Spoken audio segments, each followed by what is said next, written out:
diventati violenti.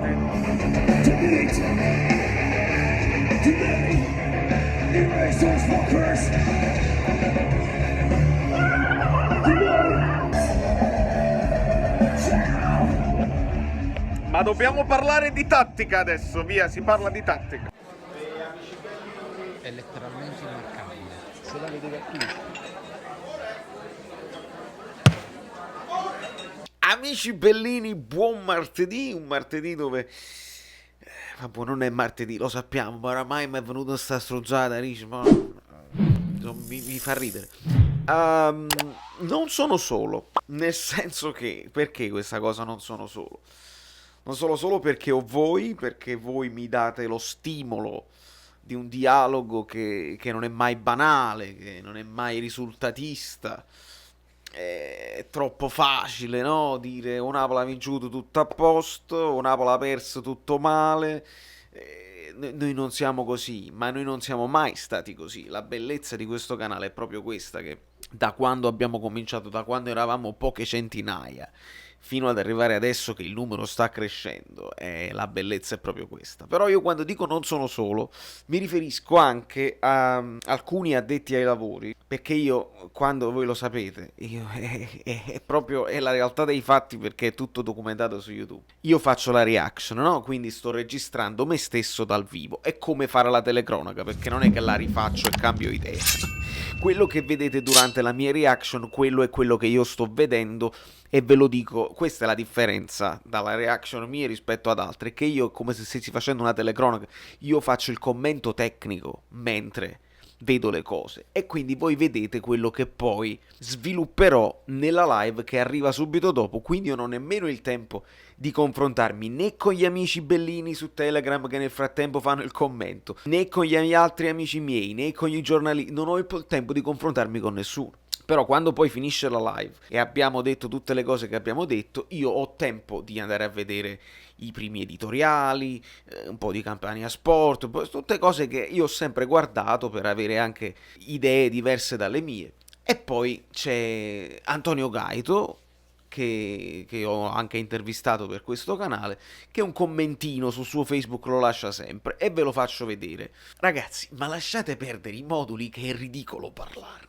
Il problema mica è stato il 4-2-3-1, ma Mertens fermo.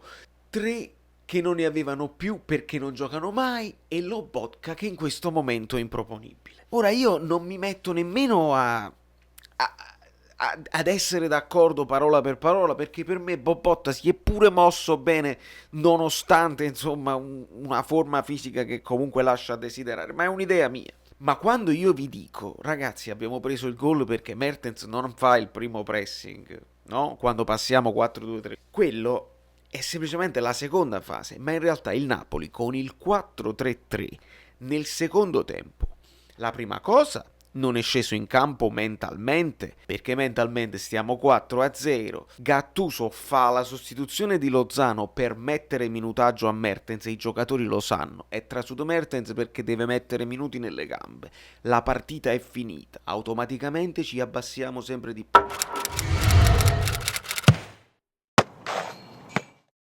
Mertens che non ce la fa, non fa il primo pressing come lo faceva Lozano, che stava come un dannato, e quindi con il 4-3-3, ascoltatemi bene, perché io non dico fandonie, io non sto difendendo né il modulo né Gattuso, io a Gattuso gliene ho dette di ogni colore in live, e continuo a dirgliene in questo video. Non devo difendere niente, però devo essere coerente con quello che ho detto poi in passato. Se in passato il 4-2-3-1 con Mertens, con Osimhen, anche senza questi interpreti, ha funzionato, non possiamo dire che questa squadra non lo può fare. Dovete capire che non lo può fare. Oppure le altre cose che si dicono: Zielinski e Fabian non possono mai giocare insieme. Altre cose che si dicono: Elmas, ieri si è detto Elmas e Zielinski non possono giocare insieme perché comunque si muovono male, eccetera. Ma chi ve l'ha detto a voi? Lo vogliamo capire che ogni partita è diversa e dipende anche dai giocatori come stanno? Se capiamo questo piccolo assunto, che è una verità del calcio, noi possiamo analizzare le partite partita dopo partita senza dare giudizi trancianti. Questo non si può fare. Fai quell'altra cosa, risolvi tutti i problemi. Sarebbe un po' facile, no? Il Napoli si mette 4-3-3, vinciamo tutte le partite e ciao, fatto. Come mai invece non lo facciamo? Perché ci siamo dimenticati che con 4-3-3 avevamo comunque dei problemi, che diventava un palleggio sterile, che comunque non facevamo gol, eccetera, eccetera. Allora, il 4-3-3, visto nel primo tempo, è stato bellissimo perché si è fatto un po' di palleggio da dietro, abbiamo eluso il primo pressing, ma poi siamo andati direttamente verticali per le caratteristiche di Lozano. Molto bene. Qualche volta Lozano la prende, qualche volta la prendono i difensori, si aggrediscono le seconde palle. Molto bene. Letta bene, messa in pratica bene. 4-3-3, a tutti gli effetti si alternano le due mezze ali vicino a Lozano per il primo pressing. Questo ti porta a fare bene la fase difensiva e aiuta la difesa e il centrocampo a non prendere imbarcata. Molto bene. Nel secondo tempo rimaniamo 4-3-3. Esce solo Lozano ed entra Mertens. Molto male. Prima di tutto mentalmente ci abbassiamo perché abbiamo pensato che già l'abbiamo vinta. Secondo, Mertens non fa quel lavoro, diventa confuso il momento della fase difensiva e del primo pressing, cominciamo a dare campo allo Spezia che comincia a prendere campo e a muoversi bene. Sono le riserve dello Spezia, attenzione, non significa niente. Anche l'Empoli ci ha messo in difficoltà. Tutte le squadre al mondo nel professionismo ti mettono in difficoltà se non ti muovi bene. E questa è una verità. È una verità assoluta. Io poche certezze ho, ma questa è una di quelle. Dopodiché che succede? La mazzata finale Gattuso ce la dà mettendo anche Osimhen a mettere minutaggio nelle gambe, togliendo un centrocampista. Sbagliatissimo. Errore di Gattuso, grave, clamoroso. Ma non solo perché sia Osimhen che Mertens stanno male, ma hai tolto pure un centrocampista mettendoti 4-2-3-1 puro. Il problema non è il 4-2-3-1 puro, il problema è che lo puoi fare il 4-2-3-1 come l'hai fatto a inizio stagione, quando Mertens sta bene e quando Osimhen sta bene. Altrimenti, ragazzi, da uno in meno siamo passati a 2 in meno. E 9 contro 11 lo Spezia ti fa gol, ma ti fa gol alla grande. Poi dopo devo rivedere, mi parlano di incertezze di Manolas, nel secondo gol è grave l'errore di Koulibaly.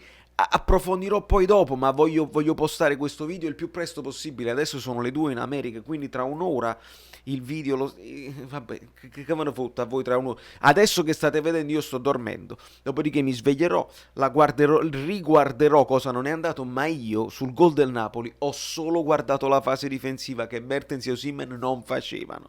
Dopodiché a ruota tutto funzionava male, Demme che doveva dividersi di qua e di là, Bobot che comunque non ce la fa, e poi è stato costretto a mettere anche Bakayoko e Di Lorenzo perché malissimo a scendere, a scalare, perché tutto deve partire dagli attaccanti.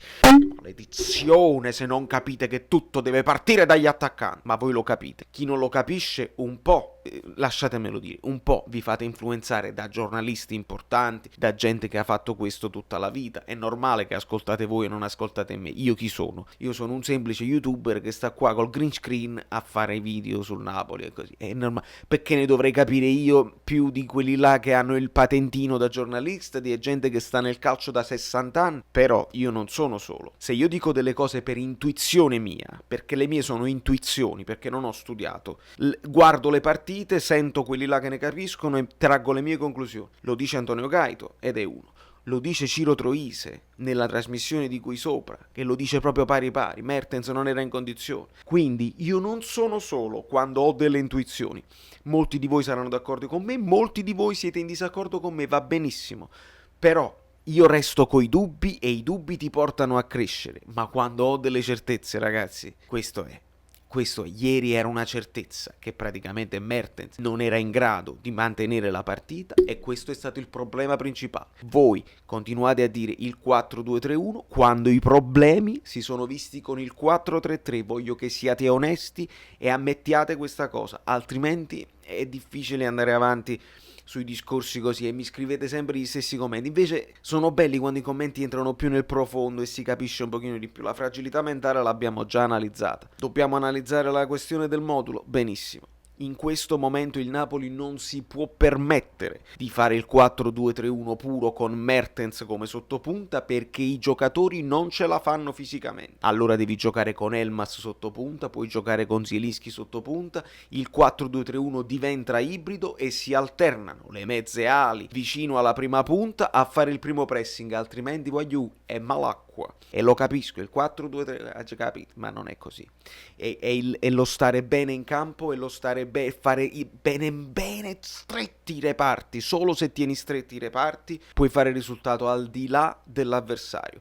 Questo video è diventato lunghissimo, quindi nemmeno la lavagnetta, perché ve l'ho spiegato bene. Non c'è nemmeno bisogno di fare la lavagnetta, vi ho spiegato bene come si sono mossi, i voti non servono a niente. Questo è un video che dimostra che il Napoli può giocare con tutti i moduli, può fare bene tutto quello che può fare, ma in campo bisogna entrarci cazzimmosi, convinti di fare il risultato, non presuntuosi che già abbiamo vinto, fino alla fine, perché altrimenti non te ne esci più. Abbiamo un tour de force da affrontare incredibile, 4-3-3, 4-2-3-1, 3-4-5, non ha nessuna importanza. Demme sempre in campo, Lozano sempre in campo finché non si infortunano, perché queste sono le due certezze che abbiamo, dopodiché tutto il resto viene a ruota. Da New York, Valerio Fludo è tutto, vi voglio bene, magari andiamo live, però mo vediamo, perché non lo so. Amici bellini, siamo arrivati a 5.000, bravi, ma adesso abbiamo un altro obiettivo, sono i 7.500. Dopodiché la giveaway avrà il sapore di magliette un po' diverse. Iscrivetevi al canale, c'è stato tasto, da Saverio Solo, non mi ricordo come mi chiamo.